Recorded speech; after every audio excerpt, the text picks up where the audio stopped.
Nós havíamos parado na questão 484, não foi isso? A última que nós tínhamos feito foi aquela 483 do tema Os Convulsionários. Agora, nós vamos começar no Livro dos Espíritos, a questão 484. Se você não tem o livro aí em casa, nosso site disponibiliza gratuitamente a obra integral nesse endereço que está vendo aí. Aliás, todas as obras básicas estão ali para você, se não tiver o livro, poder fazer o download, a cópia total e acompanhar conosco. A pergunta 484 está vinculada à afeição dos espíritos por certas pessoas. Os espíritos estão do outro lado da vida, já perderam o corpo físico, estão vivendo do lado de lá, mas mantêm contato, como nós já vimos, com o mundo físico. Estão em conexão com a realidade biológica nossa e quando nós deixamos o corpo físico, vamos para o lado de lá, também nesses ambientes vibratórios, sem perder esta conexão. Continuaremos em contato com as pessoas. Então, este trecho da intervenção dos espíritos no mundo corpóreo, como é que os espíritos intervêm no mundo físico, é o assunto do capítulo. Fala sobre a afeição. O que é afeição? O que significa a palavra afeição? Vamos lá, Elaine. Afeição, o que é, Elaine?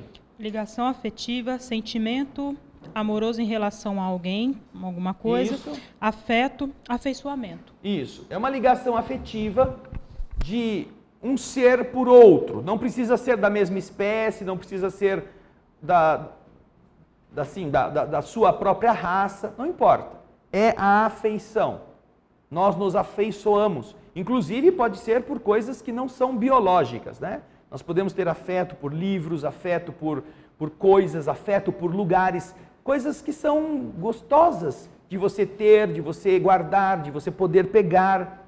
Há uma ligação de carinho, um sentimento, um apego. E é isto que eles estão tratando, que Kardec está tratando nesse trecho. Apego dos espíritos por certas pessoas. Naturalmente, nós aqui, quando falamos de afeto, nós temos a ideia de carinho. Não estamos aqui falando de uma afeição por defeitos, não é? Geralmente a palavra afeição está vinculada a um bem-querer. Este bem-querer não é necessariamente vinculado a uma coisa de negatividade. Então Kardec, logo no começo, logo nessa primeira questão, indaga dos espíritos superiores que respondem a essas questões. As entidades desencarnadas, os espíritos, se afeiçoam de preferência por certas pessoas? Existem certas pessoas que produzem nos espíritos uma afeição maior do que outras pessoas? Ou a gente só vai ter afeição por aqueles com quem nós convivemos quando estávamos na Terra? Porque nós somos inclinados às vezes a pensar que minha mãe vai continuar gostando de mim, né? Já morreu, mas ela vai continuar gostando de mim. Ela vai ter afeto por mim. Meu pai é a mesma coisa, meu avô, minha avó, são pessoas com quem nós nos relacionamos. Mas Kardec faz uma pergunta bem genérica. Ele diz, vamos inverter a questão para vocês entenderem melhor. Certas pessoas atraem a afeição de certos espíritos, ou dos espíritos, de maneira preferencial. Certas pessoas têm coisas que os espíritos se sentem atraídos. O que vocês acham? Sim ou não? Sim. O que, Cícera? Espera aí que vai chegar o microfone para você. Por exemplo, o alcoólatra, nós sabemos que ele atrai espíritos que gostam de beber, de de alcoolismo também. E tem pessoas que sabemos que vai muito pela sintonia. Bons espíritos que vê uma pessoa boa, ele tenta ajudá-la. Ok, então você está dizendo uma coisa interessante, que a afeição que liga duas criaturas está vinculada a uma coisa chamada sintonia. Certo ou errado? Sim ou não? É ou não é? Não está aparecendo. Foi ficar, não ouvi essa palavra na resposta. Deixa eu ler de novo. Né, Vanderlei? Não sei. Vanderlei estava com pedra no rim. Tem tanta pedra que saiu do fígado e foi para o rim. Então eu vou deixar ele quietinho lá no canto. Mas é bom dar um susto nele, porque no susto a pedra sai. Né? Dá um calafrio, pronto, ele já espelha a pedra. O que acontece? Nós vimos que a sintonia que faz com que pessoas se procurem, não só em espírito, nós encontramos pessoas com quem nós temos interesses comuns e gostamos de tê-las em nossa companhia, não é assim? E isso acontece na virtude ou no defeito. Isso acontece no vício ou na atitude nobre. Então é importante que nós observemos que, no plano físico, esta é uma lei. E na medida em que nós deixamos o plano físico do lado de lá, essa lei continua valendo. Aquilo que atrai as pessoas se chama afinidade ou sintonia. Então, os espíritos respondem a Kardec exatamente nesse sentido. Vamos ver o que está escrito aqui.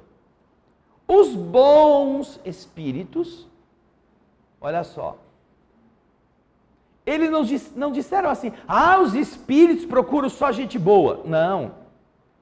Eles disseram, os bons espíritos se simpatizam com os homens de bem. Ou com os homens que são suscetíveis de se melhorarem. Podem não ser homens de bem, podem não ser santos, não ser perfeitos, mas que estão lutando para isto, estão querendo buscar, estão se esforçando para serem mais virtuosos do que eram. Então, os bons espíritos, os que se preocupam com boas coisas, com as coisas melhores, se afeiçoam por espíritos encarnados que sejam homens de bem ou que tenham essa suscetibilidade para se melhorarem, estejam buscando a melhora. Agora, do outro lado é a mesma coisa. Os espíritos inferiores, eles se simpatizam com quem? Eles vão atrás do padre, do pastor virtuoso, do homem de bem. Os espíritos inferiores, eles querem o quê? Eles querem, como disse a Cícera, eu quero tomar todas, quero encher a cara. Onde é que eu vou encontrar isso? No boteco, junto do viciado. E não precisa ser só no boteco, porque tem muito viciado que mora bem, dentro de casas bonitas. É até um sinal de status você ter um barzinho na sua casa bem recheado de bebidas.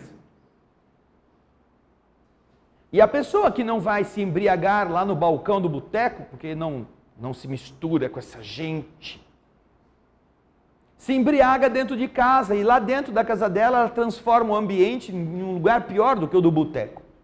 Porque os espíritos vão estar lá com ela. Porque ela abre campo para a sintonia.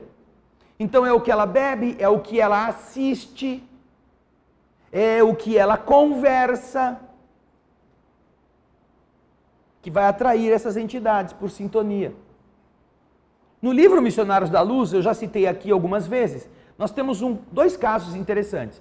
O instrutor Alexandre vai dar aula numa casa espírita durante a noite e ele tem 300 encarnados que estão matriculados do curso, que durante a noite vão dormir e vão para lá fazer o curso. Mas dos 300, só 30 aparecem.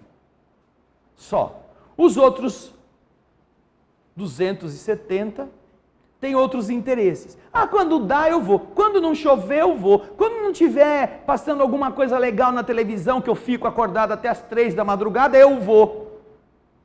Porque o curso acontece das 2 da manhã às 4 da manhã no plano espiritual. Ou seja, os alunos precisarão estar dormindo no corpo antes disto, para que eles possam sair dali e em espírito irem até a aula.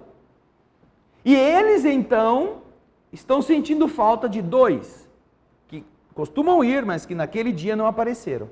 Faltam alguns minutos para começar a preleção, e então um dos ajudantes do instrutor Alexandre é incumbido de ir ver o que está acontecendo. Marcondes e Vieira.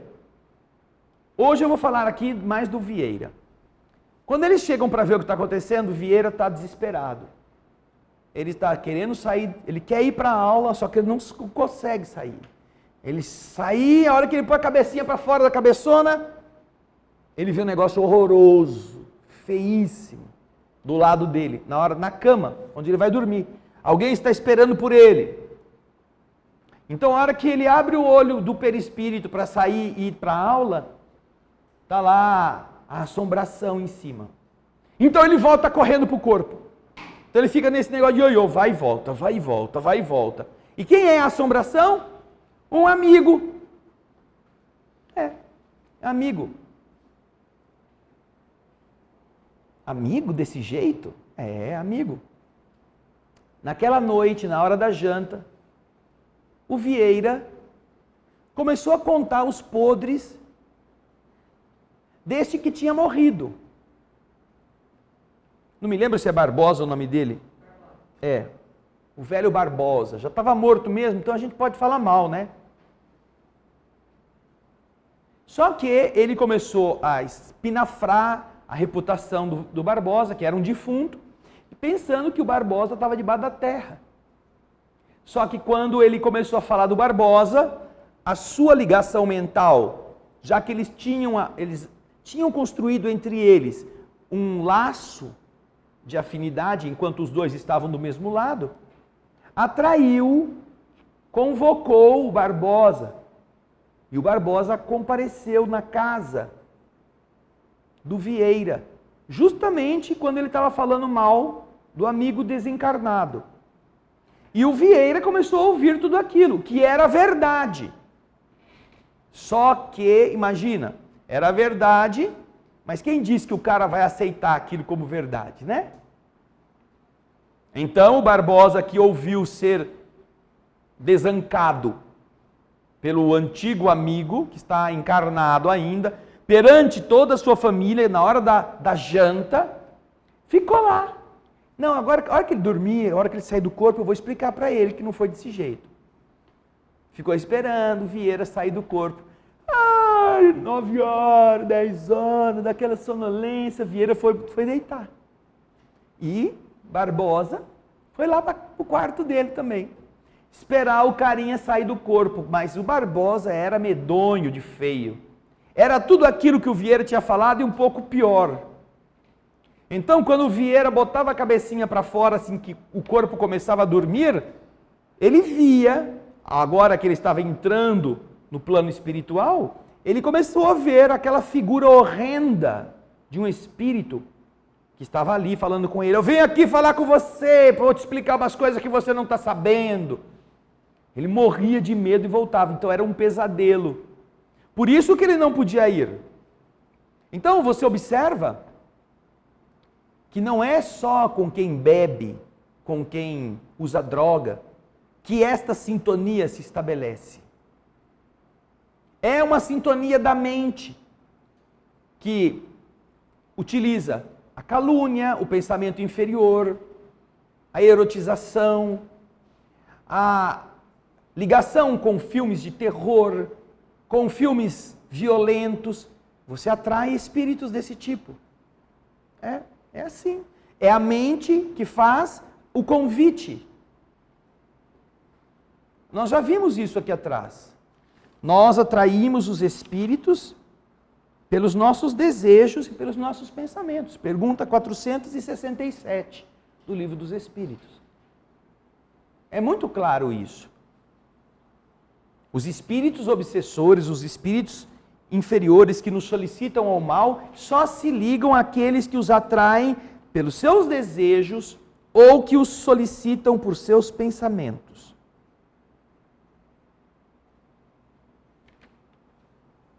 Portanto, os espíritos inferiores, eles vão se sentir afinizados com homens viciosos. Homens e mulheres, né? É bom a gente dizer isso com clareza. Ou homens e mulheres que possam vir a ser viciosos. Ou seja, que são fracos, que são frágeis na vontade, que são criaturas despidas de uma força que resista às inclinações negativas.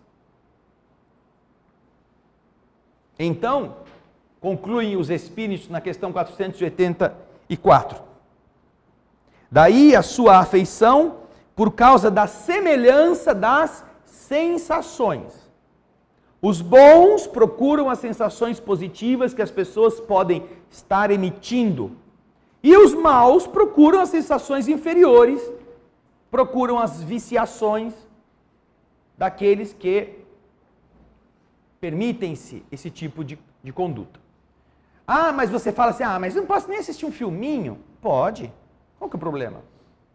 Mas procure assistir um filminho que seja útil, um filminho que seja bom, que te traga sentimentos elevados.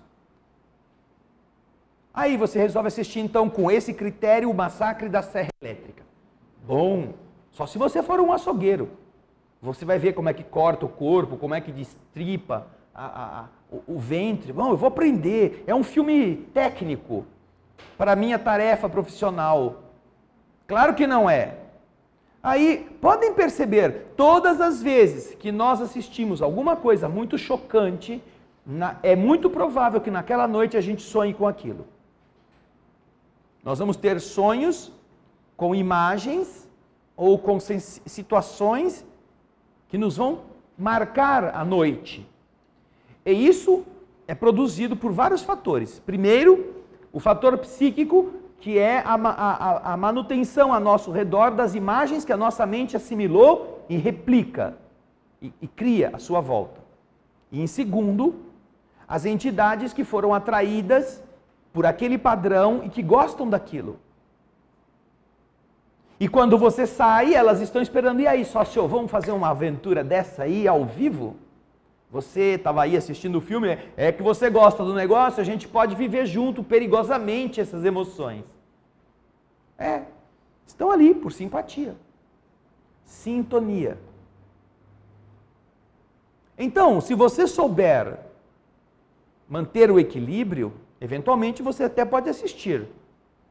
Mas você precisará ser dono de si, para não se deixar arrastar pela impressionabilidade que aquilo vai gerar em você, para que você não cultive as imagens e para que aquelas entidades que se afinizam com aquilo não encontrem em você as portas abertas.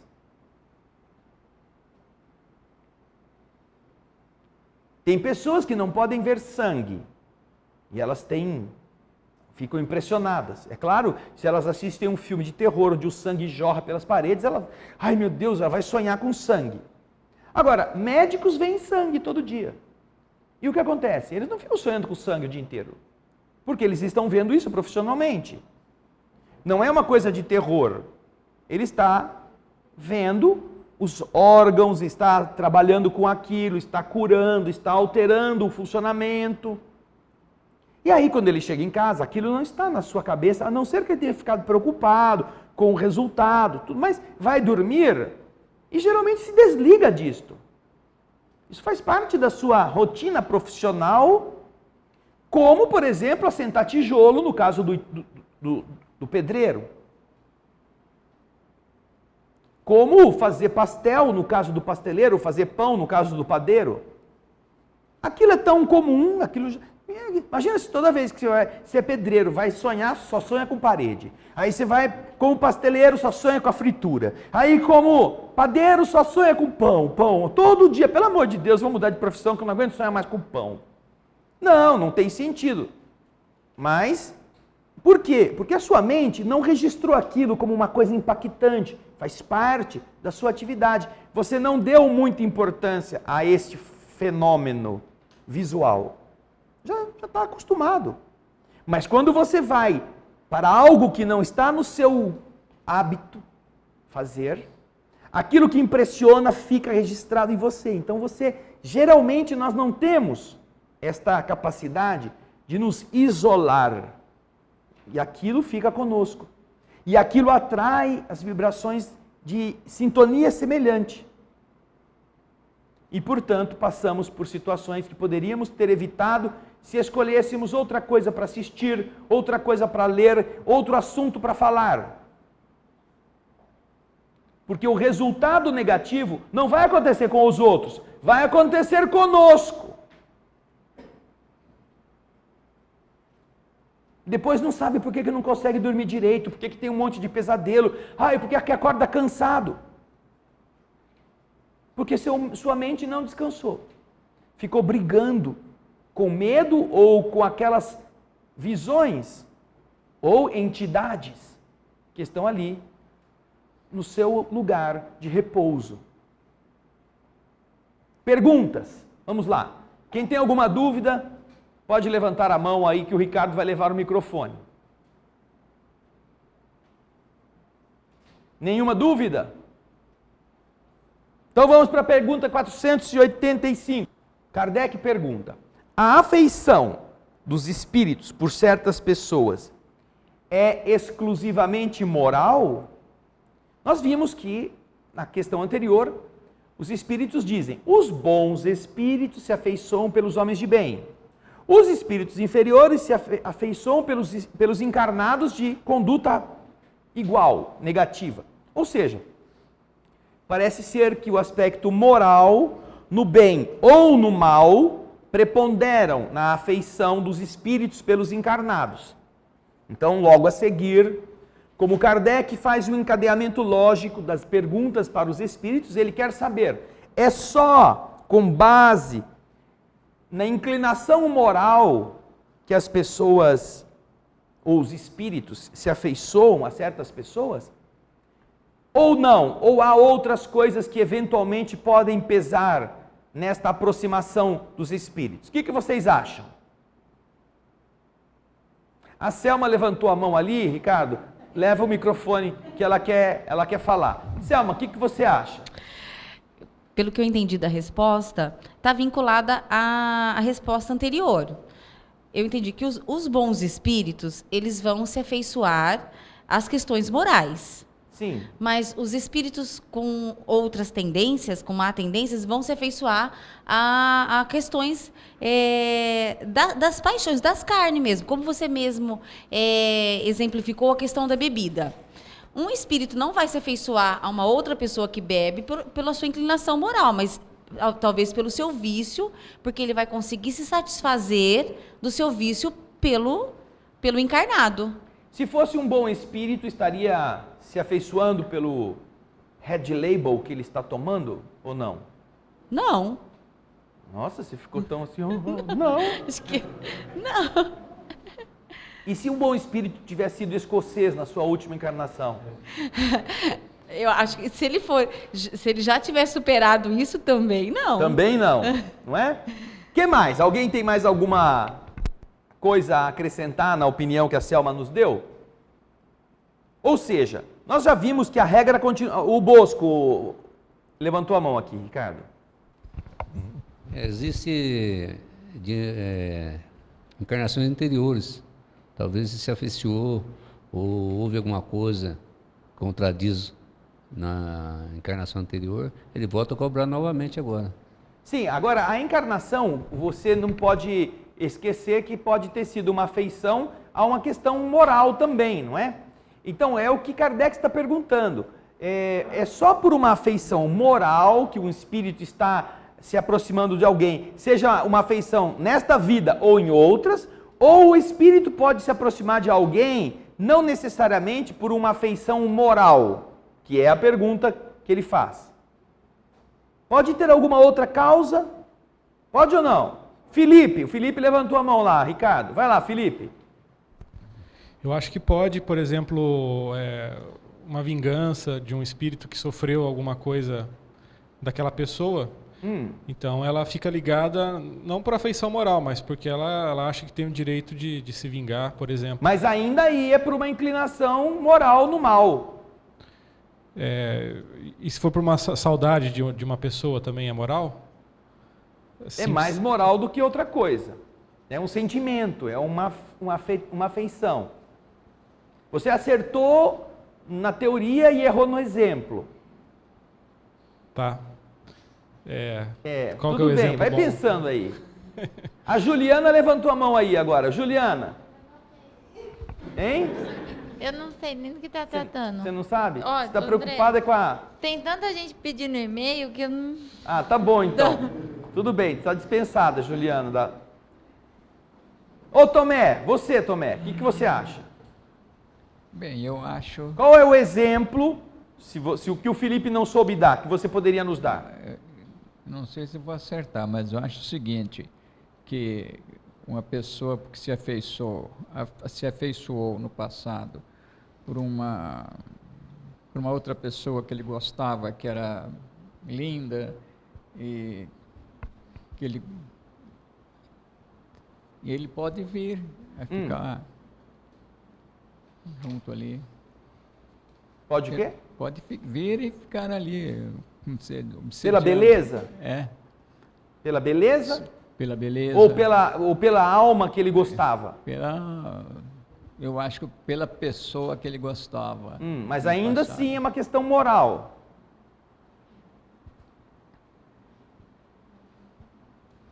A Norilei que está tomando a pinga dela aqui, já que estamos falando de questão que não seja moral, olha aqui, vou mostrar para vocês. Vem na casa espírita e traz, a bebidinha aqui, É água. E não é água ardente. Está geladinha. Foi verificar. E aí, Norilei, que exemplo poderíamos dar a respeito de uma afeição que não fosse moral, necessariamente?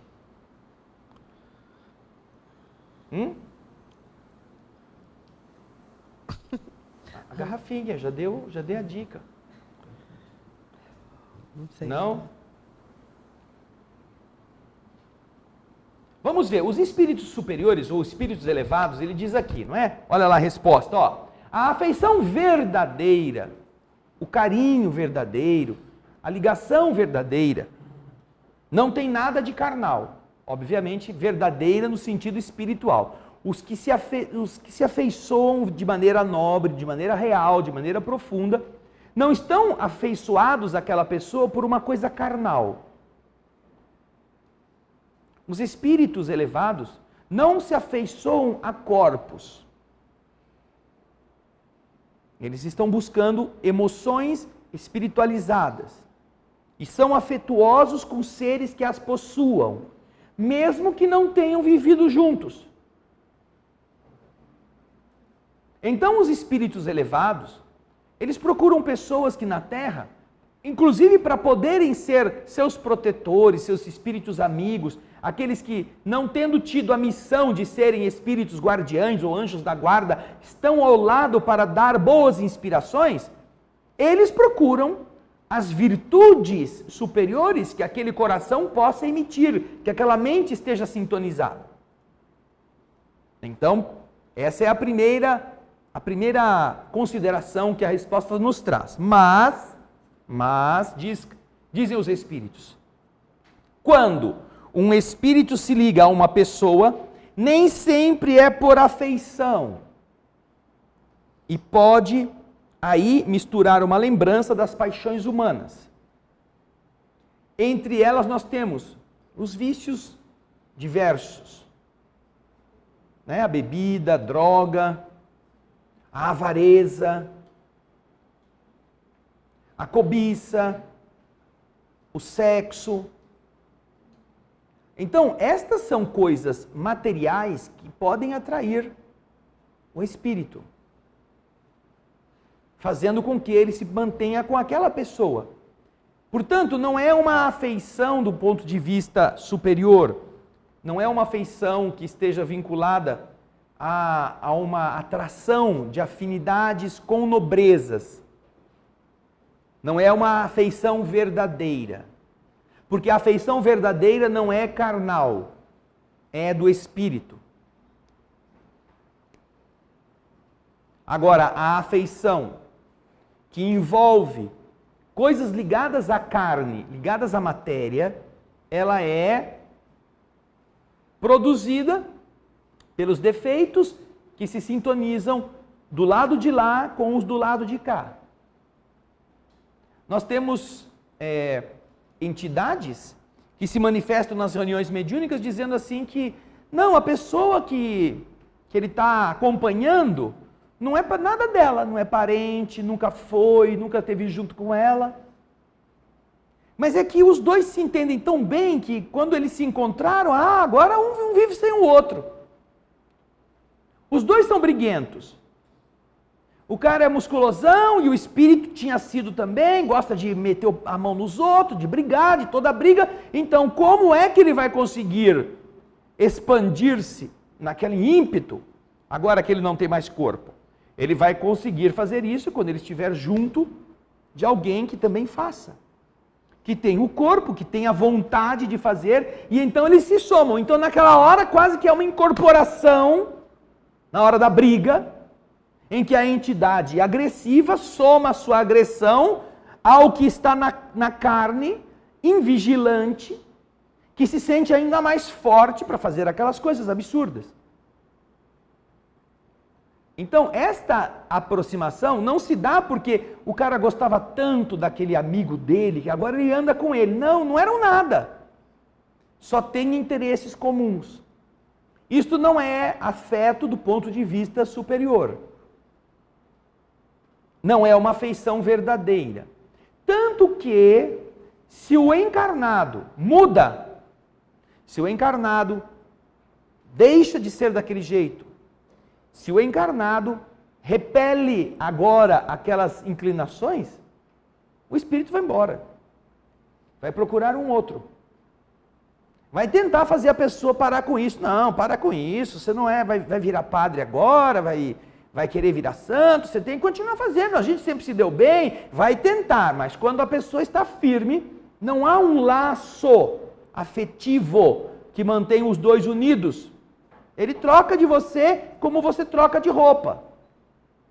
Agora não é mais moda. Vou trocar essa roupa por uma outra que seja da moda. Pergunta? Dúvida? Vamos lá, Cícera. Um espírito inferior pode se sentir atração por uma criança, que nem a gente sente por um bichinho e ficar em volta dela? Eu sei uma história assim. Existem coisas interessantes ligadas a isso. O espírito pode sentir, seja por uma afeição àquela alma, que agora é criança, uma ligação com ela, ou, vamos imaginar uma mãe que tenha desencarnado no parto e que não tenha conseguido sentir a satisfação de ter o filho nos seus braços. E que também não seja um espírito com méritos para entender a sua condição inicial. Ela poderá, saindo daquele estágio de perturbação inicial, ela poderá procurar alguma criança viva, encarnada, para fazer de conta que é filho dela. E querer ficar com ele, não levando à morte, mas acompanha a mãe, acompanha a criança, para sentir-se como mãe que ela não pôde ser. Ou então, ela se mantém presa à família, que agora já não a tem mais fisicamente, e quer aquele filho que ela não pôde carregar no colo, como seu filho ainda, e ficar ali com ele. É muito comum nós encontrarmos crianças em estado de perturbação, irritadas, doentes, sem uma explicação lógica, decorrentes da presença, inclusive dos seus entes queridos, que acabaram de falecer por alguma enfermidade, que não se afastaram do lar, porque acham que o filho é dele. se sentem numa obrigação moral de cuidar da prole. Então isto é uma questão que pode atrair os espíritos. Agora é claro, se há uma proteção, se há merecimento das partes envolvidas, aqueles seres que não podem ou não precisam suportar esta influência negativa, eles são protegidos pelos seus amigos invisíveis. Da mesma forma que esta alma, que está nesse desajuste, também será protegida para evitar que ela produza mal para os que ela diz que ama. Há uma passagem muito interessante no próprio livro Obreiros da Vida Eterna. Depois que o Dimas é sepultado, um dos desencarnantes do livro, André Luiz vai dar um passeio pelo cemitério. Ele encontra duas circunstâncias interessantes. Uma delas é de uma mulher que está sentada sobre a sua tumba, sentada, com o fio que aprende ao corpo físico saindo da sua cabeça e penetrando na terra, na direção dos seus despojos. E a mulher está aos prantos em cima da sepultura. Tinha sido sepultada havia poucas horas ou poucos dias. E então ele consulta os espíritos que são responsáveis por guardar certos perímetros do cemitério, se não podia fazer alguma coisa pela moça. Aí o espírito diz para ele: não, nós não podemos, nós já estamos fazendo. Deixando ela presa aos seus despojos, nós estamos dando sossego para o marido viúvo e o filhinho que ela deixou. Ela tem uma inclinação possessiva muito grande em relação aos dois, e se nós tivéssemos cortado o laço que prende o seu espírito ao corpo, o seu perispírito ao corpo, ela já teria ido até a casa e lá estaria atrapalhando a vida, que já não vai ser fácil, do rapaz viúvo e do seu filho, produzindo malefícios para ambos. Então, nós precisamos deixá-la aqui, presa, por um tempo, até que haja um reequilíbrio do ambiente da família, porque estão impactados também pela perda, a fim de que ela possa também evitar piorar as coisas. Então, isto é uma situação que o mundo espiritual também tenta contornar quando há merecimento. E vocês vão encontrar isso lá no livro Obreiros da Vida Eterna, ok? Mais alguma pergunta, mais alguma questão a esse respeito? Podem levantar a mão. Se não houver, nós vamos para a pergunta seguinte. Pergunta 486. Os espíritos se interessam por nossa infelicidade e por nossa prosperidade? Vejam só. Até agora estamos falando de questões morais, de afeto. Mas e a nossa felicidade, nossa prosperidade? Os espíritos se interessam por ela? Aqueles que nos desejam o bem se afligem com os males que experimentamos durante a vida? O que vocês acham?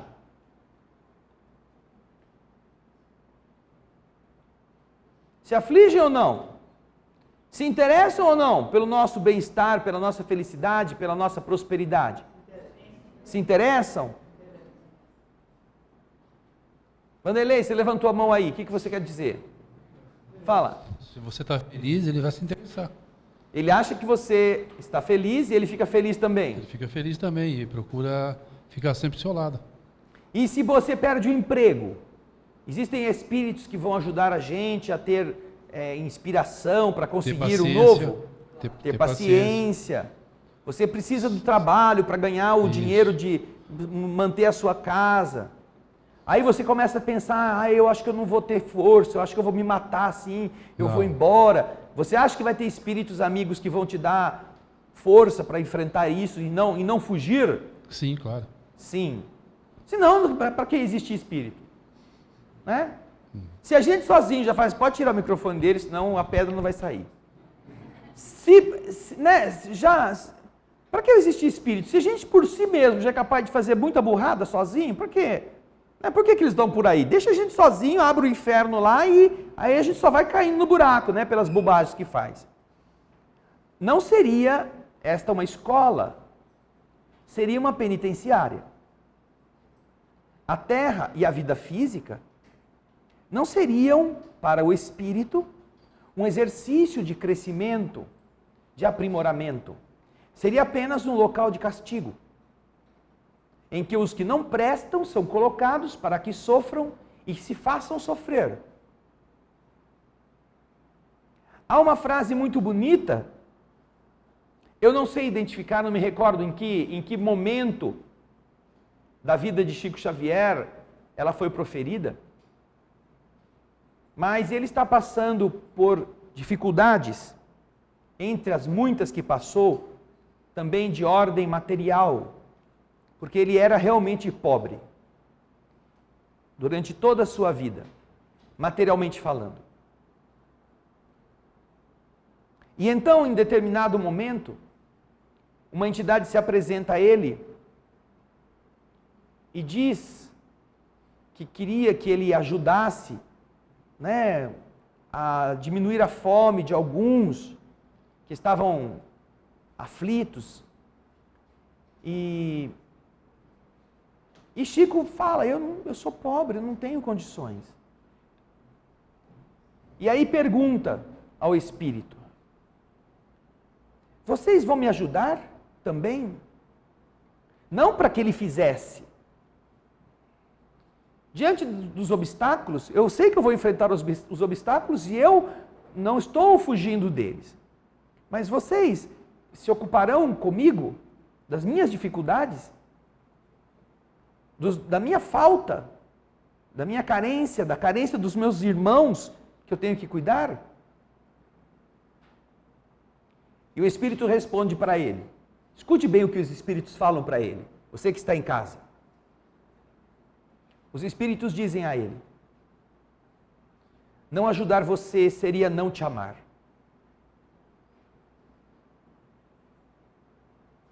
Não te ajudar a viver seria não te amar. Certamente que os espíritos não criam bancos, não fazem você ganhar na loteria, para você ficar nababescamente um inútil gastão. Mas quando o Chico pergunta, a solicitude dos espíritos vai até o ponto de pensarem no que eu vou precisar comer e meus irmãos da minha casa, para que nós não passemos mais fome do que o necessário, até aí chega.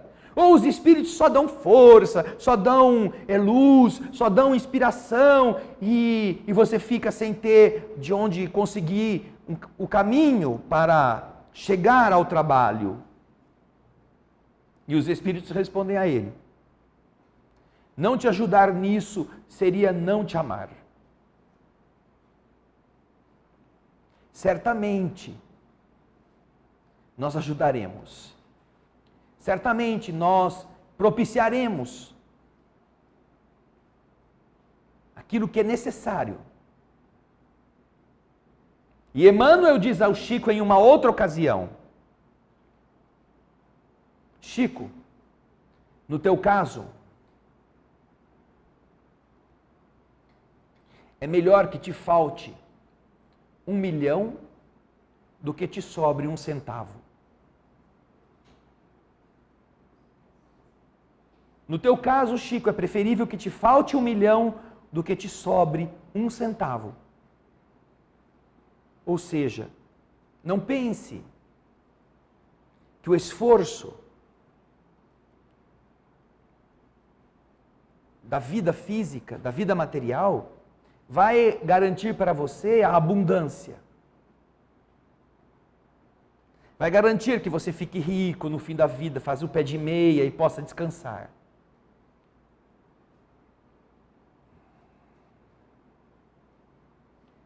Para a tarefa que você tem a realizar, é preferível que você sinta a falta de 1 milhão do que tenha a alegria de estar sobrando umas moedas lá, 1 centavinho para você juntar. Ou seja, Aprenda a viver com o que você tem. Baste-se. Porque para toda a evolução do espírito é necessário aprender a não pesar na ordem cósmica. A ver bênçãos onde outros veem carências. A agradecer por aquilo que outros consideram falta.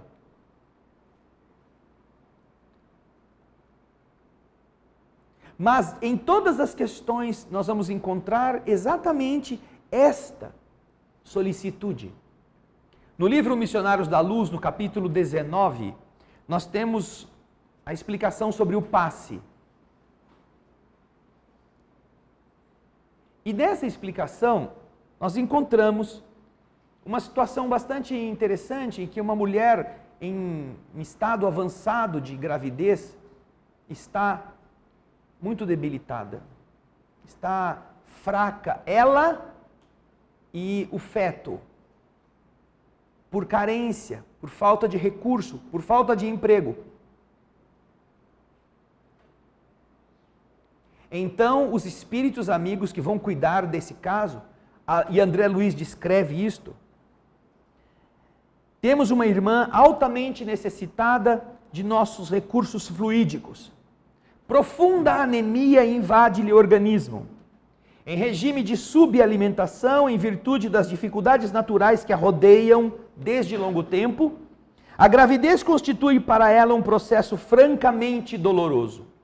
O marido é pobremente remunerado e a esposa é obrigada a vigílias noite adentro, a fim de auxiliá-lo na manutenção do lar. A prece, porém, não representa para este coração materno tão somente um refúgio. Ao lado de consolações espontâneas, a mulher recolhe forças magnéticas de substancial expressão que a sustentam nesse drama biológico que ela está vivendo. Em seguida, o espírito indicou a região do útero e ponderou: observe as manchas escuras que estão ao redor da organização fetal.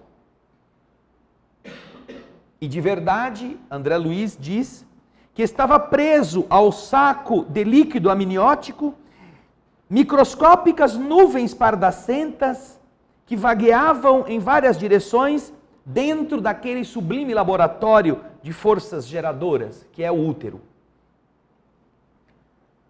Dando-me a perceber o seu profundo conhecimento da situação, Anacleto continuou dizendo: se essas manchas atravessarem o líquido, provocarão dolorosos processos de doença em toda a zona do epiblasto, em toda a zona do feto. E neste caso, o aborto será inevitável. Comovidíssimo, contemplei o quadro divino daquela mãe sacrificada, unida à organização espiritual daquele que seria o seu filho no porvir. Os dois juntos, lutando para que a vida fosse preservada. E naquela admiração eu estava quando o Anacleto me explicou, tirando-me daquele estado. Apesar da fé que lhe emoldura o caráter, apesar dos seus mais elevados sentimentos, nossa amiga não consegue fugir de todo à tristeza angustiosa em certas circunstâncias. Há 6 dias ela permanece desalentada, aflita. Dentro de alguns dias, o marido precisa pagar um débito muito grande. Porém, faltam-lhe os recursos. A pobre senhora, contudo, além de suportar a carga de pensamentos destruidores que vem produzindo, é forçada a absorver as emissões de matéria mental doentia do companheiro, do marido, que se apoia na sua coragem e na sua resignação de mulher. As vibrações dissolventes acumuladas são atraídas para a região orgânica, em condições anormais, a região onde está a gravidez acontecendo. E por isso, nós a vemos congregadas em pequeninas nuvens ao redor do órgão gerador, ameaçando não só a saúde da mãe, mas também o desenvolvimento do feto. Espantado ante os novos ensinamentos, reparei que Anacleto chamou um dos auxiliares recomendando-lhe alguma coisa. Logo após, muito cuidadosamente, atuou com a imposição das mãos sobre a cabeça da doente, como se ele quisesse aliviar a mente. Em seguida, aplicou passes rotatórios na região uterina e vi que aquelas manchas microscópicas que estavam flutuando naquela região do saco amniótico reuniram-se todas em uma só, formando um pequeno corpo escuro. Sob a ação da vontade deste auxiliador, essa reduzida bola de fluidos pardacenta foi transferida para o interior da bexiga urinária da mulher. E então, o instrutor, vendo o meu espanto a respeito deste procedimento, me explicou: não convém aumentar agora a ajuda magnética para retirar essa matéria tóxica de uma vez. Colocada no excretor da urina, ela será facilmente posta para fora, pela urina, dispensando uma carga além, com outras operações magnéticas. Foi então que se aproximou de Anacleto um servidor a quem me referi, trazendo uma pequenina ânfora que me pareceu conter essências preciosas. O orientador tomou-a zeloso e disse: agora precisamos socorrer a organização fetal.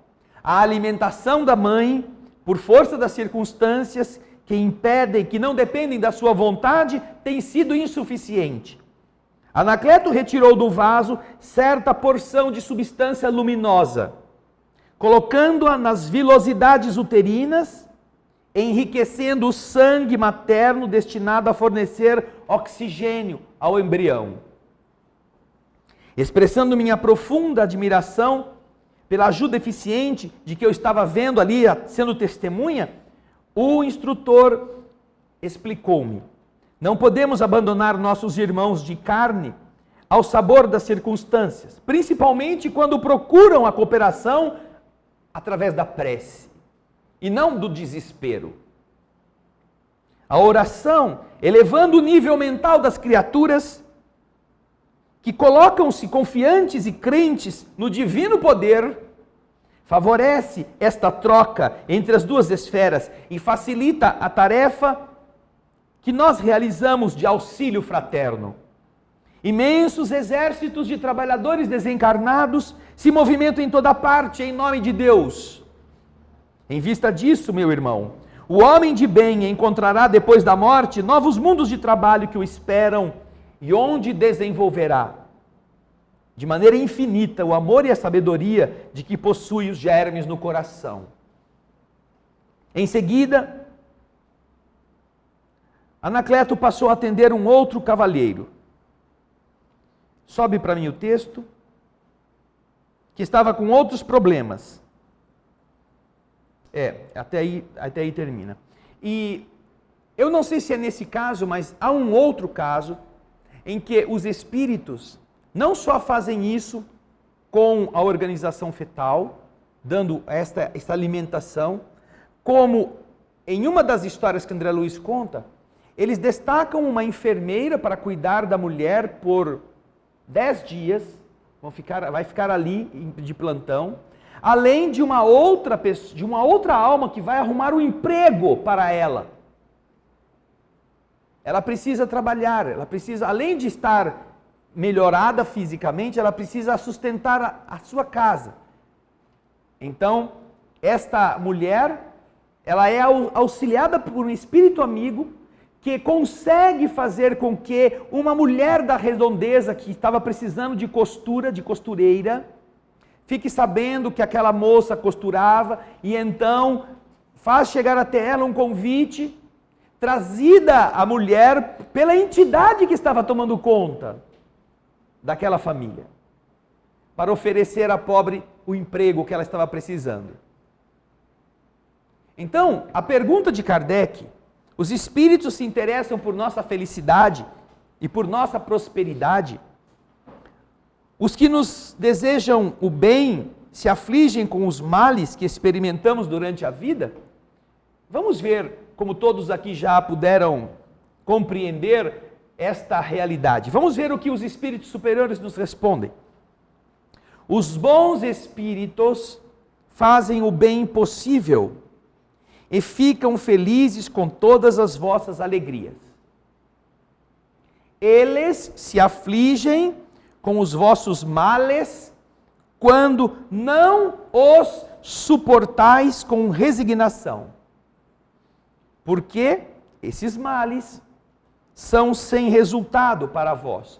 Quando nos rebelamos pelo sofrimento ou com o sofrimento deixa de ser útil. Não está em nosso caminho para que nós nos tornemos rebeldes. Está para que nós melhoremos, que nós enfrentemos a adversidade, que nós burilemos nosso caráter. Então os bons espíritos estarão nos ajudando nisso. Mas quando a gente se rebela, quando a gente se coloca contra, mordendo a coleira, achando ruim, reclamando de tudo, nós perdemos a sintonia com o bem e eles não têm como nos ajudar, porque nos tornamos criaturas em faixas vibratórias inferiores. E ao invés de aproveitar o sofrimento de uma forma a fazer com que ele passasse mais depressa, nós vamos eternizando estas dores pelos conflitos que nós vamos produzindo. Nestes casos, sois como o doente que rejeita a bebida amarga que deve curá-lo. É assim que os bons espíritos veem as pessoas que não entendem o sofrimento necessário naquela hora. Escuta, você está doente, o remédio que você precisa é amargo. Tome-o e não reclame. Agradeça-o ainda. Porque se você tomá-lo depressa e aprender o que ele te ensina, logo a doença vai embora. Mas se você não quer passar pela aflição e fica remoendo seus ódios, suas reclamações, você continua doente e não bebe o remédio.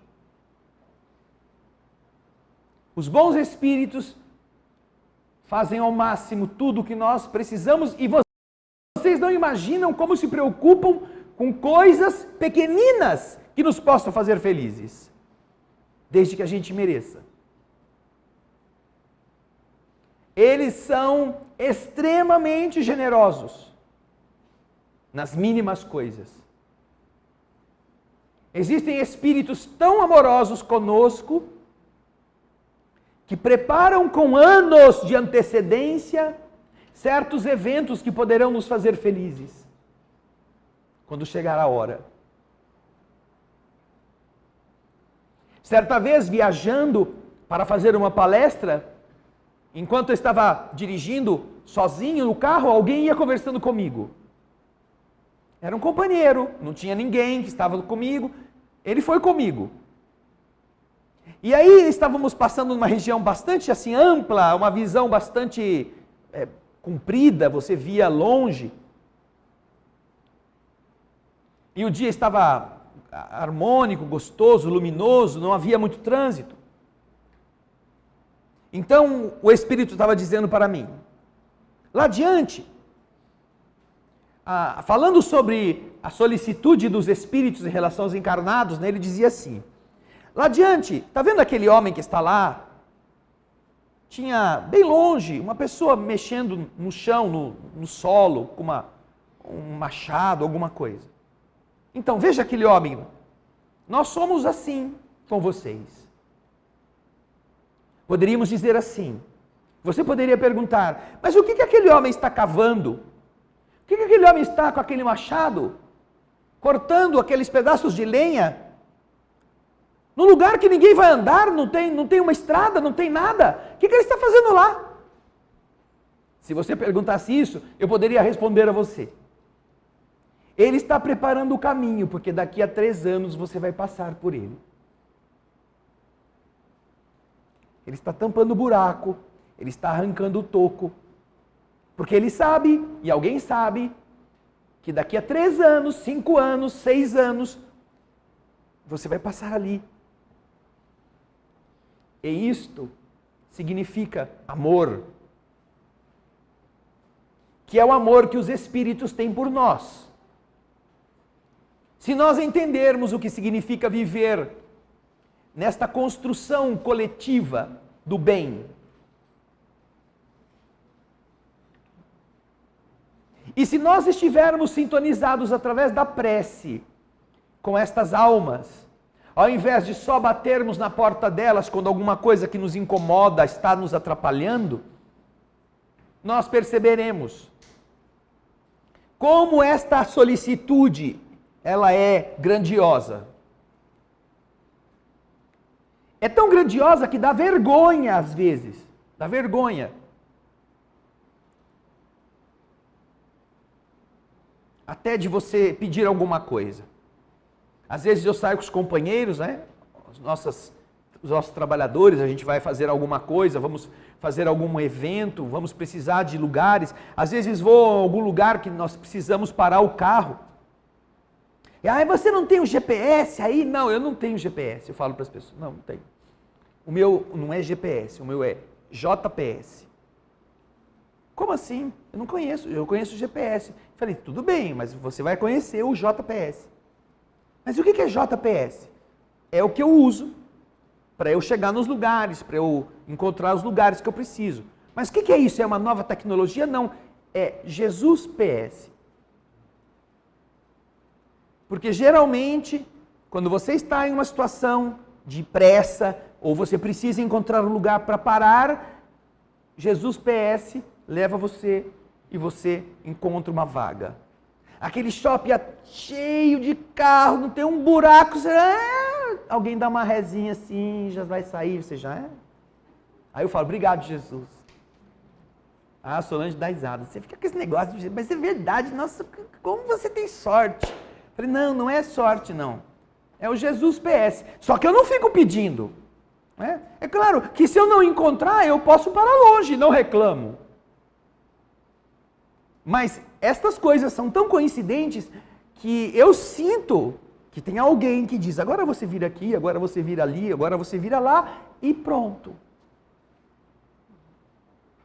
Eles cuidam da gente quando a gente não dá trabalho. Quando a gente está em sintonia com eles. Das coisas mais simples, das coisas mais tolas, que a gente poderia dizer, ele vai perder tempo com essa bobagem. Não ajudar você seria não te amar. Agora, é claro, você precisa crescer, você precisa passar por circunstâncias e desafiar-se. Então, isto é por sua conta. Ok? Bem, nós vamos ficar então aqui na questão 486, que nós terminamos hoje. Na próxima semana nós vamos para a questão seguinte, 487. E se vocês quiserem passar mais uma vez o vídeo, enquanto eu fico saudando as pessoas que nos assistem aqui, vocês verão um vídeo sobre a limpeza do fígado, que eu fiz em meu organismo, no meu fígado. E vocês vão ver o resultado. Nós aqui, enquanto falávamos, exibimos um pequeno vídeo que fizemos para mostrar às pessoas o resultado de um procedimento muito simples de limpeza do fígado. O que vocês assistiram aí é o resultado desta limpeza. Eu vou pegar aqui, onde é que eu coloquei o frasquinho? Acho que eu guardei, né? Isso. Deixa eu pegar de volta aqui. Aquilo que vocês viram num papel está aqui neste conteúdo, nesse frasco. Vejam só. Estas são as pedras, os cálculos biliares que eu retirei do fígado e da vesícula em uma pequena e simples operação realizada na semana que passou e que culminou no último sábado. As pessoas que desejarem aprender sobre isso, que quiserem fazê-lo, não é dolorido, não tem nenhuma ação mecânica envolvida nisso. Nós temos a fórmula de como você procede para ter uma limpeza e a expulsão com a liberação respectiva do funcionamento adequado do fígado e da vesícula, para entregar gratuitamente a quem nos escrever pedindo. O endereço eletrônico você está vendo na tela escreva um e-mail solicitando e nós mandaremos para você a limpeza do fígado e da vesícula do Dr. Andreas Moritz. São 7 dias de preparação, 6 deles muito simples. Você vai tomar suco de maçã 3 vezes por dia. Fala, Andrezinho. Ok, o Andrezinho está me indicando que está passando o vídeo novamente para vocês verem. E nós teremos essa fórmula muito simples disponível para aqueles que desejarem pedi-la, bastando que nos escrevam para tvalvoradespirita.br@gmail.com, e a Juliana, que não está fazendo nada hoje, vai mandar para vocês. A Juliana vai... o bom é que a Juliana é enfermeira, então ela entende muito desse negócio de fígado, de tratamento, de limpeza, então ela vai cuidar de mandar a fórmula da limpeza do fígado e da vesícula para as pessoas que desejarem. Agora, naturalmente, para ser eficaz, você precisa seguir com rigor, com cuidado, aquilo que está ali explicado, ok? Esta fórmula, inclusive, se você colocar no YouTube, procurar lá, limpeza do fígado, ou no Google, em qualquer buscador, limpeza do fígado, você vai encontrar inúmeros vídeos, mas se você entrar em imagens, limpeza do fígado, imagem, Ana Paula, faz isso para mim, limpeza do fígado, imagem, levanta um pouco aí a câmera, Gaspar, vem aqui você, vai, levanta aí, Ana Paula, procura, isso, esse que tem os palitinhos, clica nisso e amplia para mim na tela. Vocês vão ver aqui, olha, o que saiu, o tamanho da pedra que saiu do fígado de uma pessoa que fez a limpeza. Esta foi a 6ª vez que essa pessoa fez a limpeza do fígado. Imagine, a 6ª vez, as pedras que saíram, olha o dedo dela aqui, olha. Levanta para mim a imagem para as pessoas verem o dedo. Olha o tamanho das pedras, são maiores do que as unhas da pessoa. O Andrezinho está pedindo para esperar um pouco mais. Já deu, Andrezinho? Eu vou mostrar agora para vocês que estão aqui. Dá para ver aí?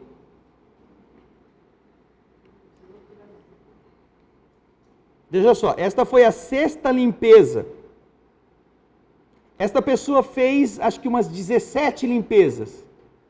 E em todas elas, o fígado foi expelindo pedras dessa natureza. Cada vez em menor quantidade.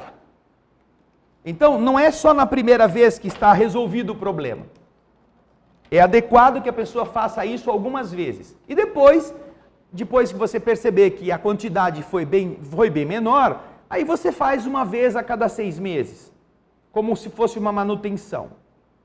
Mas esta é uma forma muito eficiente da pessoa recuperar saúde em muitas áreas do organismo. Estudem isto, pesquisem, porque vocês vão ver quantos benefícios você vai sentir rapidamente com esta limpeza do fígado. Temos perguntas hoje, Ana Paula? Não temos perguntas? E aqui, os que estão aqui, tem alguma pergunta sobre a afeição dos espíritos ou a experiência que nós fizemos sobre a questão do fígado? Quem quiser fazer alguma pergunta sobre a limpeza do fígado também pode fazer. Alguém conhecia isso aqui, tirando os médicos presentes?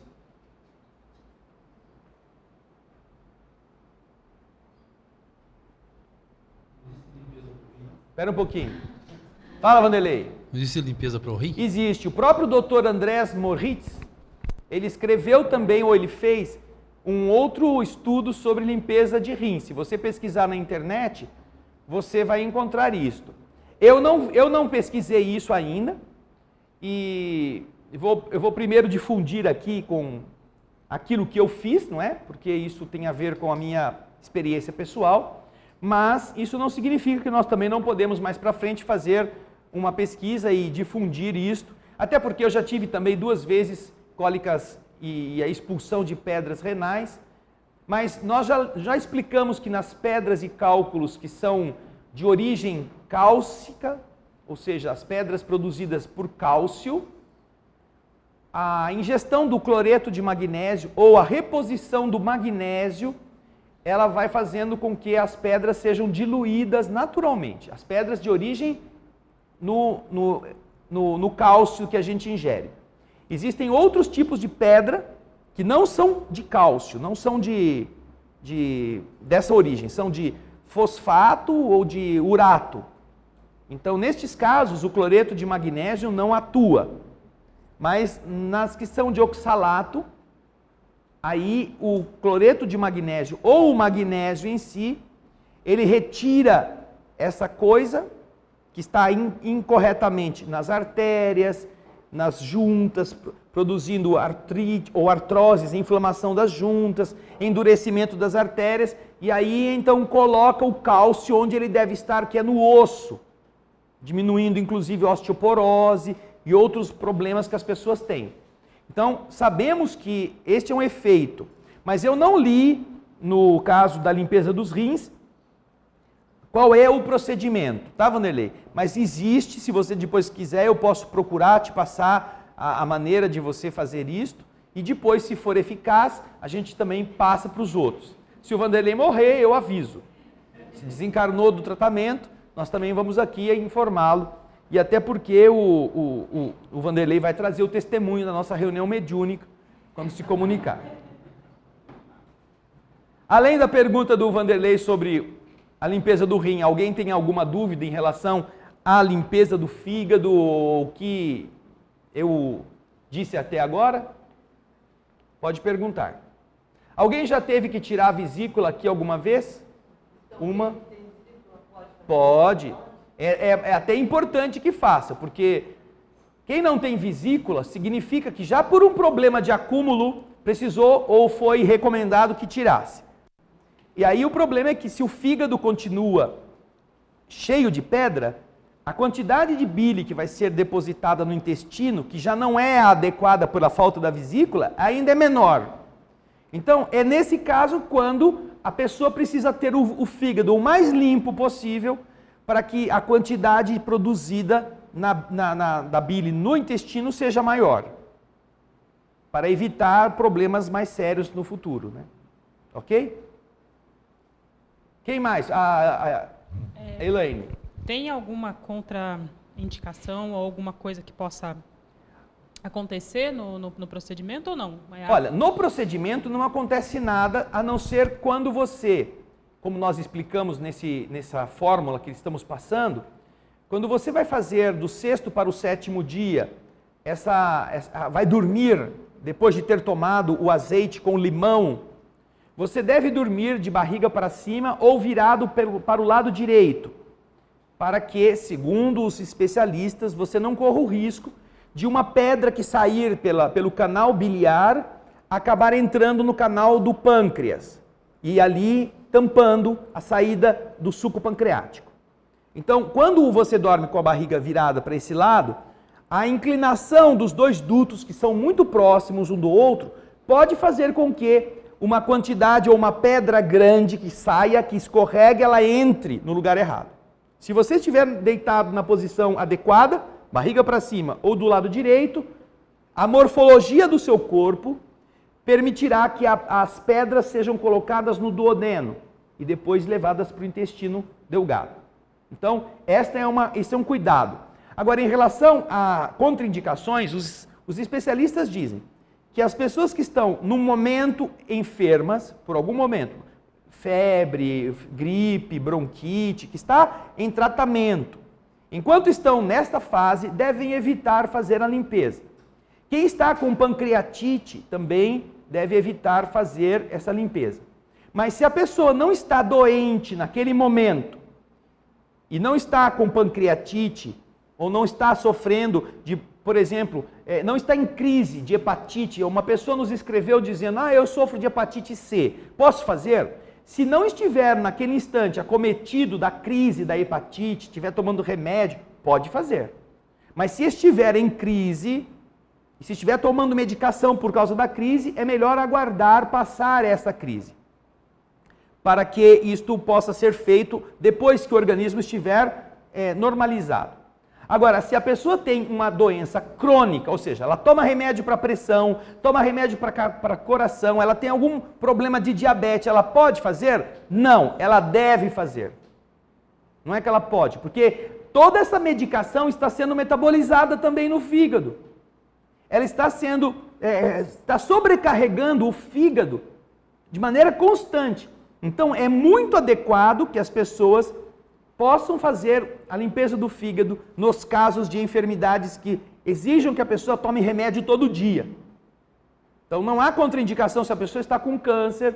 Ela pode fazer? Pode, desde que ela não esteja fazendo a quimioterapia, que ela não esteja fazendo nenhum procedimento que venha a prejudicar o resultado, né, da limpeza do fígado. A Juliana tem aqui também, a Norilei tem. Vem cá, o Ricardo, a Norilei primeiro, então. Eu acho bom fazer o suco da maçã com maçã sem agrotóxico.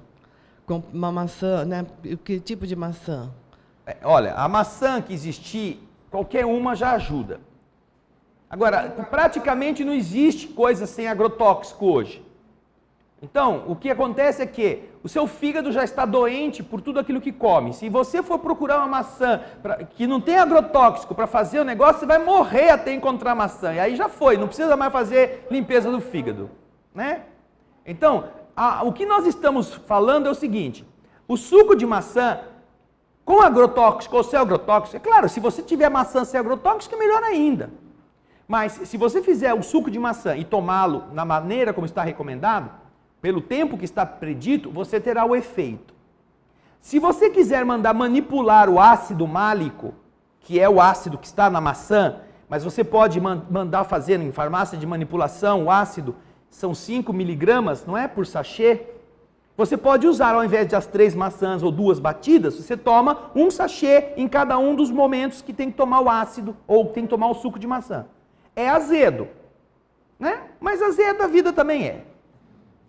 Então, põe um pouco mais de água e engole. Porque quem vai agradecer é o seu fígado e você depois. Então, esta limpeza que eu fiz, todos os dias eu tomei ácido málico, eu não tomei suco de maçã. Era mais prático para mim colocar o ácido málico, o sachêzinho, com o conteúdo na água, diluir e beber. Era mais rápido por causa dos meus compromissos. Agora, a pessoa pode fazer com um ou com o outro. E naturalmente, algumas pessoas vocês vão ver na internet e falam, você pode comer a maçã também, mas tome o suco. Se quiser comer maçã, coma. Depois, tome o suco. A primeira vez que eu fiz, algumas vezes eu fiz com o ácido, dependendo do dia, outras vezes eu fazia o suco da maçã, bebia o suco depois de coar, aí eu comia o resto da maçã, o que tinha sobrado. Ou seja, aí, o importante é você fazer dentro da recomendação.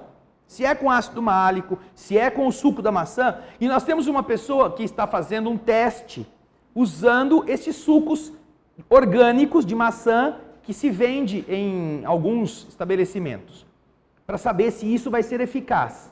Mas como a pessoa que está fazendo começou a fazer ontem, tem que esperar uma semana para ver se o resultado dessa utilização de suco processado orgânico, não é? Sem componentes químicos, ele vai ser eficaz na hora de expulsar as pedras. Semana que vem, então, nós vamos ter o diagnóstico final sobre a eficiência ou não do suco de maçã.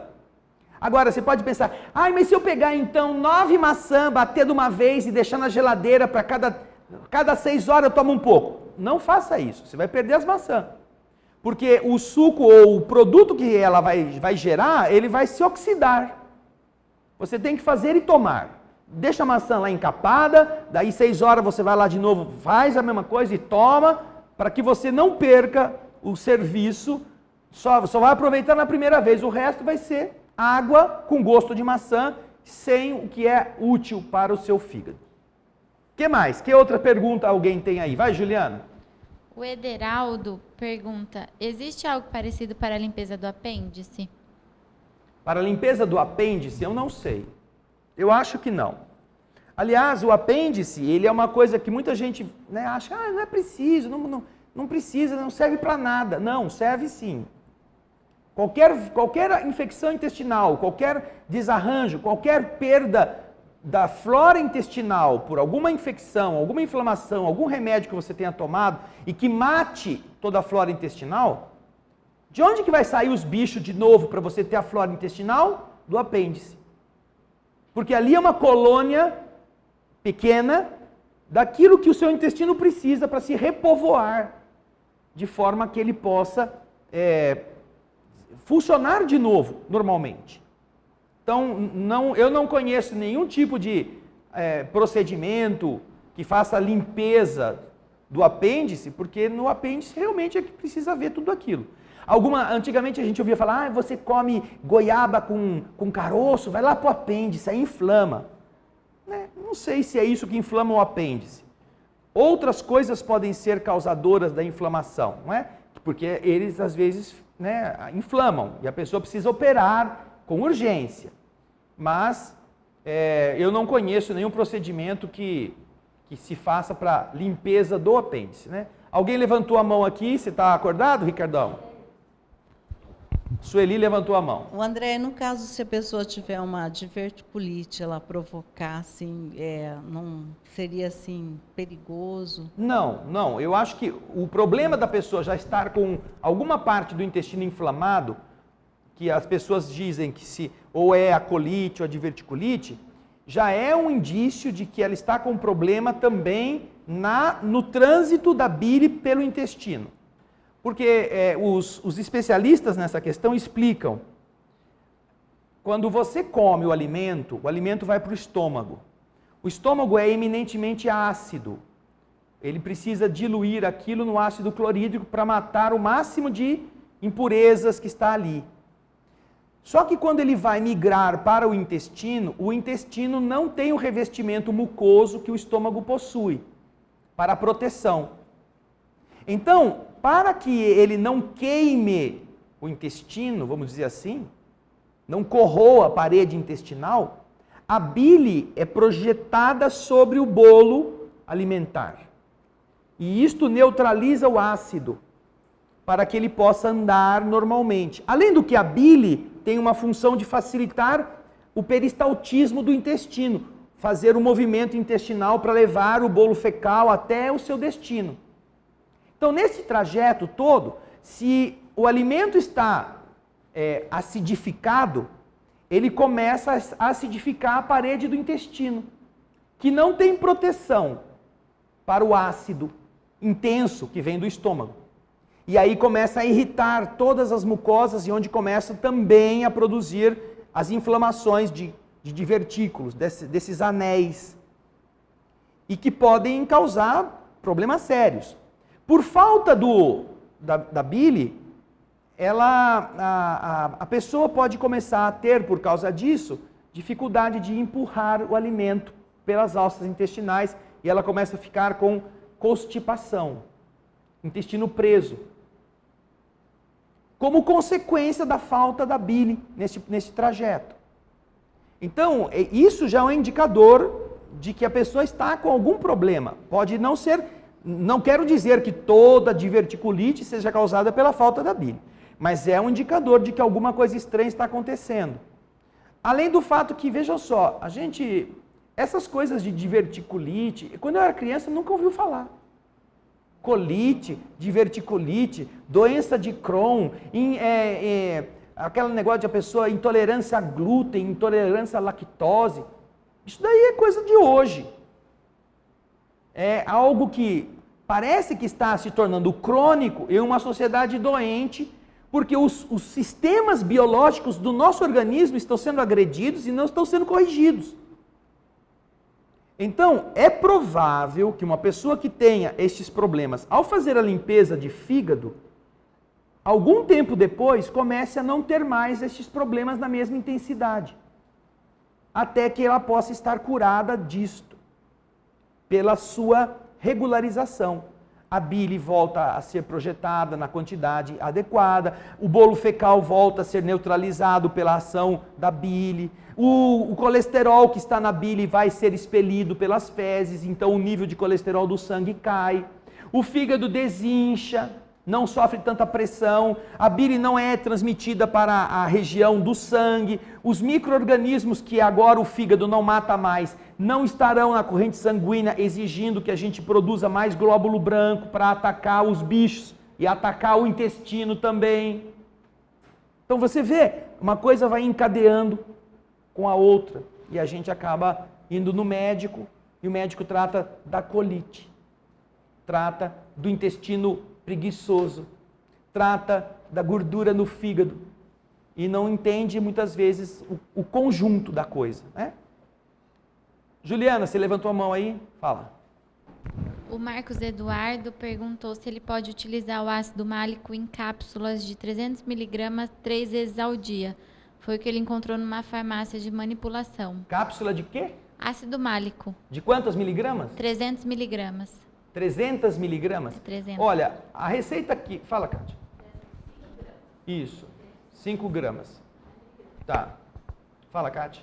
Doutora Kátia. Quando a gente manipula, nós manipulamos um sachê de 5 gramas, diferente de microgramas. Certo. Então, o ideal seria que ele ou procurasse a farmacêutica, e a farmacêutica, mesmo ela sem médico, pudesse fazer isso, ou pedir para o médico manipular. Ok. Uma receita. Então, são 5 gramas cada sachê. Fala para ele que essa seria a forma adequada de você beber isso nessa quantidade.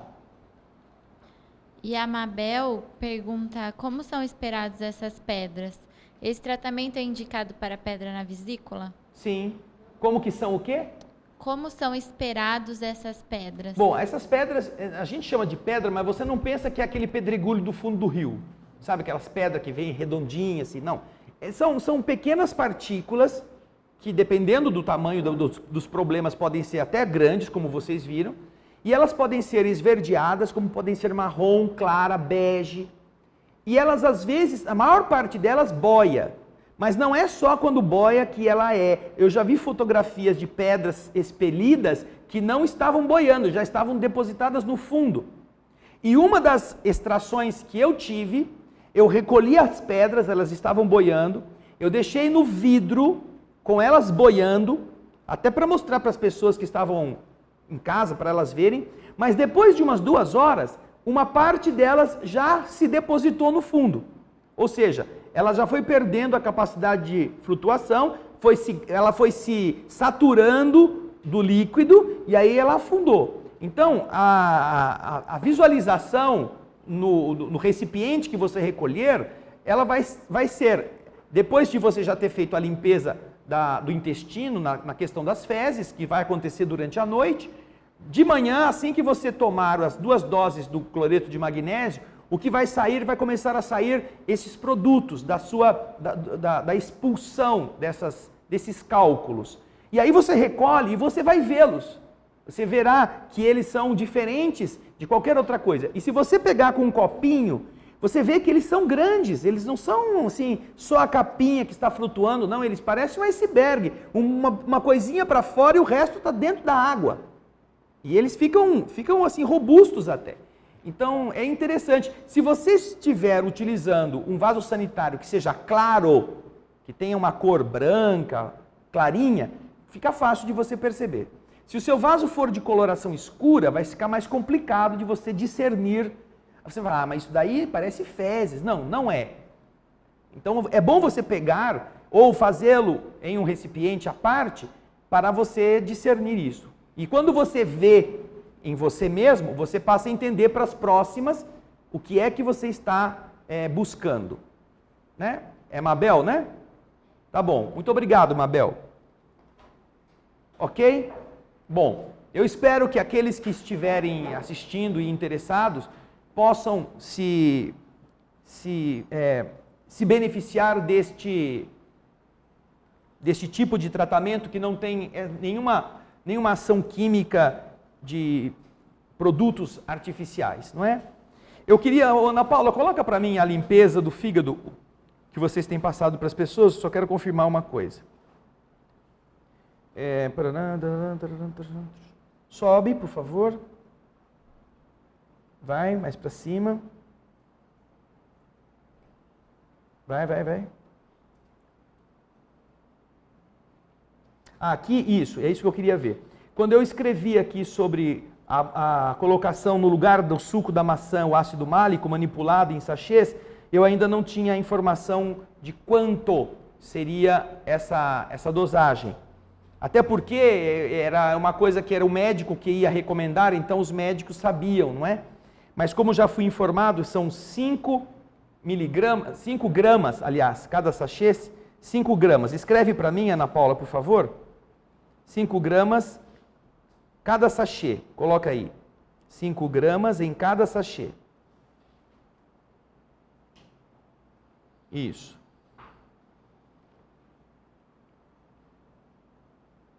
Então, vocês que depois puderem receber, vão já saber como procurar esta substituição. E agora, vamos fechar os olhos para a prece. Obrigado, Jesus, por mais este dia, por aquilo que o aprendizado possibilita para a alma, escolher novos caminhos e decidir-se por adotar as condutas que beneficiem corpo e espírito. Obrigado por todos aqueles que têm gasto sua vida para melhorar a vida dos seus semelhantes. Sejam os médiuns que recebem estas obras inspiradoras, sejam os que trabalharam com o codificador Allan Kardec, sejam os que desenvolveram no conhecimento esta experiência de limpeza que beneficia sem agredir, sem empobrecer, sem explorar. Abençoe, Senhor, as inteligências lúcidas que ainda se preocupam com o bem-estar do seu irmão, que querem fazer o melhor para eles, sem pensar se vão ficar milionários por causa deles, que compreendem a missão de serem úteis e honram a promessa que fizeram no juramento de ajudar o mundo a sofrer menos.